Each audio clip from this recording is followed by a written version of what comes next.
The Coalition's warships appeared without warning over 300 worlds. Their arrival heralded the beginning of what would later be called the Great Subjugation. Advanced beyond anything the established galactic powers had seen, their weapons cut through planetary defenses like light through crystal. One by one, the proud civilizations that had dominated interstellar politics for millennia fell. Admiral Reed watched the holographic display with grim determination. Earth's intelligence networks had intercepted enough transmissions to piece together the catastrophe unfolding across the galaxy. The Centauri Republic, gone. The Procyon Confederation, subjugated. The ancient Rigelian Empire, shattered in days.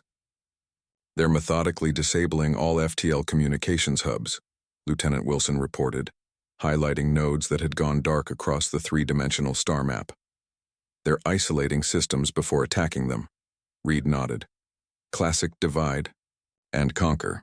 But they haven't touched human space yet. No, sir. Our analysts believe they're saving us for last.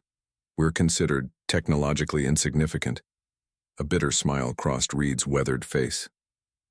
Then they've made their first mistake. Earth had only achieved interstellar travel 80 years prior, making humanity newcomers to the galactic stage. The older species had regarded humans with a mixture of amusement and condescension, primitive upstarts with crude ships and limited territory. What they didn't understand was that humanity's late arrival had been an advantage. While other species had developed along predictable technological paths over thousands of years, humans had been forced to innovate rapidly, taking unconventional approaches to overcome their limitations. This creative divergence had produced technologies that seemed primitive, but worked on entirely different principles. Begin Operation Blindside, Reed ordered, and contact Dr. Miller at Quantum Defense. Dr. Anna Miller had never expected her theoretical work to become humanity's last hope. The quantum entanglement communication system she'd developed had been dismissed as inefficient by mainstream alien scientists.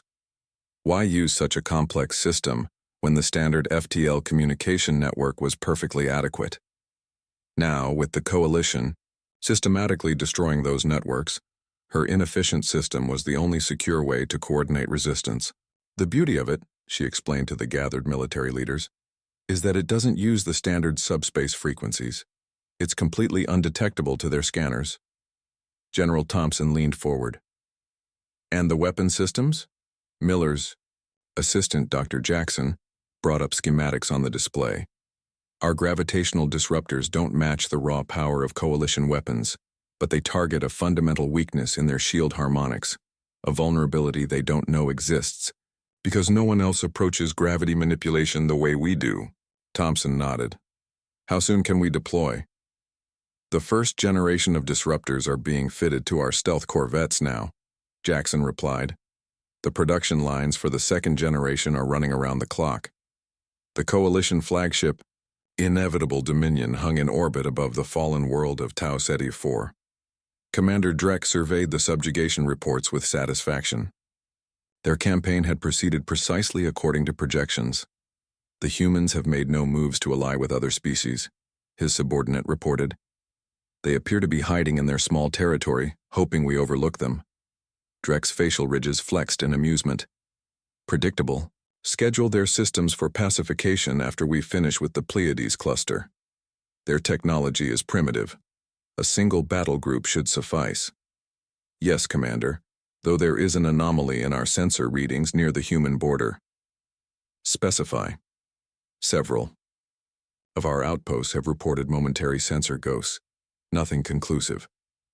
Drek dismissed the concern. Scanner artifacts. The humans lack cloaking technology. Captain Lisa Jones guided her stealth corvette, Defiance, through the debris field, surrounding what had once been a Coalition monitoring station. 5 other corvettes moved silently alongside her vessel, their gravitational disruptors having done their work with brutal efficiency. Target neutralized, her tactical officer reported. No distress signals detected. Jones nodded. Inform command that Phase 1 is complete. All border monitoring stations are down. The Coalition's blind spot had been created. Now for Phase 2. The battle for Rigel 3 caught the Coalition completely by surprise. Their occupation force found itself suddenly facing not the broken remnants of Rigelian resistance, but a fleet of human vessels appearing seemingly from nowhere. The gravitational disruptors tore through Coalition shields like they weren't. Their similar attacks occurred simultaneously across 20 formerly subjugated worlds. The Coalition's carefully constructed empire of fear began to crack. Commander Drek could not comprehend the reports flooding in. How are they coordinating without using the standard communication channels? How are their weapons bypassing our shields? His strategist had no answers. The humans were not following any known military doctrine. Their attacks seemed random, unpredictable, yet devastatingly effective. 6 months later, Admiral Reed addressed the first gathering of the Galactic Liberation Alliance. Representatives from 30 formerly conquered species listened intently. The Coalition's strength was in their ability to isolate and overwhelm, Reed explained. Their weakness was arrogance, the assumption that technological advancement must follow the same path for all species. They never considered that our primitive approach might be different rather than inferior. The Rigelian ambassador nodded. They thought they had crippled the galaxy by destroying our standard networks and defenses. They never imagined an alternative existed.